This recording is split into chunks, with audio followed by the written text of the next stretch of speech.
కోట్లకు కోట్లు నోట్ల కట్టలు, కిలోన్నర బంగారు ఆభరణాలు, స్థిరాస్తులకు సంబంధించి ఎన్నో పత్రాలు, బెంజ్ ఆడి లాంటి 2 లగ్జరీ కార్ల తాళాలు, లక్షలతో పాటు కోట్లలో విలువ చేసే ఖరీదైన 22 చేతి గడియారాలు, లాకర్ తాళాలు. అవి ఓపెన్ చేస్తే ఇంకా చాలా బయటపడే అవకాశం ఉంది. వీటన్నింటితో పాటు 40 లీటర్ల విదేశీ మద్యం.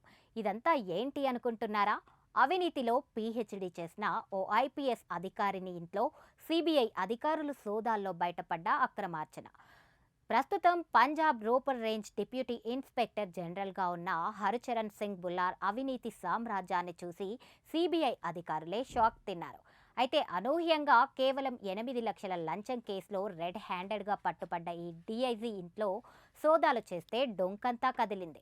మరి డీఐజీ బుల్లార్ అక్రమార్జనపై ఇంకా లోతుగా విచారిస్తున్న క్రమంలో ఇంకేమేం బయటపడతాయన్నది ఆసక్తిగా మారింది. చాలా కాలంగా అవినీతి సామ్రాజ్యాన్ని నిర్మించుకొని గుట్టు చప్పుడు కాకుండా కోట్లకు పడగలెత్తిన పంజాబ్ సీనియర్ ఐపీఎస్ అధికారి అవినీతి బాగోతం ఉన్నట్టుండి బట్టబయలైంది.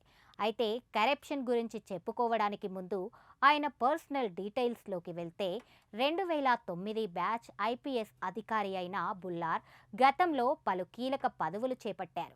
డ్రగ్స్కి వ్యతిరేకంగా పంజాబ్ ప్రభుత్వం చేపట్టిన యుద్ధ్ నషేయాన్ విరోధ్ ప్రచారంలో ఆయన చురుగ్గా పాల్గొన్నారు. ఆయన తండ్రి ఎంఎస్ బుల్లార్ పంజాబ్ మాజీ డీజీపీ కావడం గమనార్హం.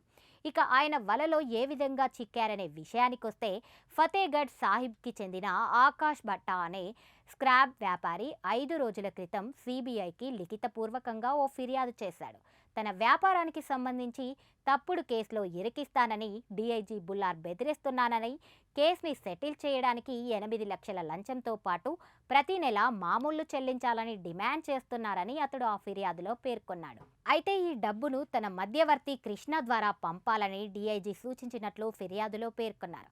దీంతో సిబిఐ రంగంలోకి దిగింది. స్క్రాప్ వ్యాపారి ఫిర్యాదుపై ప్రాథమిక విచారణ జరిపి సిబిఐ నిందితులను రెడ్ హ్యాండెడ్గా పట్టుకోవడానికి పక్కా ప్రణాళికతో స్కెచ్ వేసింది. ఇందులో భాగంగా చండీగఢ్లోని సెక్టార్ 21లో వ్యాపారి నుంచి మధ్యవర్తి కృష్ణ 8 లక్షలు తీసుకుంటుండగా అధికారులు పట్టుకున్నారు. వెంటనే ఫిర్యాదుదారుడితో డీఐజీకి ఫోన్ చేయించగా డబ్బు అందినట్లు ఆయన ధృవీకరించారు. ఈ ఆధారంతో మొహోలీలోని కార్యాలయంలో ఉన్న డీఐజీ బుల్లార్ను, మధ్యవర్తి కృష్ణను సిబిఐ బృందం అరెస్ట్ చేసింది. ఈ క్రమంలో డీఐజీ ఇంట్లో సోదాలు చేసిన సిబిఐ అధికారులకు దిమ్మ తిరిగింది.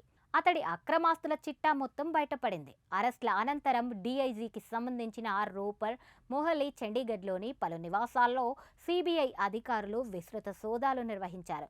ఈ తనిఖీల్లో బయటపడిన అక్రమాస్తుల వివరాలు చూసి అధికారులు సైతం షాక్ అయ్యారు. ఇళ్లల్లో నోట్ల కట్టలు ఎక్కడ పడితే అక్కడున్నాయి. ఇప్పటి వరకు 5 కోట్లు బయటపడగా ఇంకా నోట్ల లెక్కింపు కొనసాగుతుంది.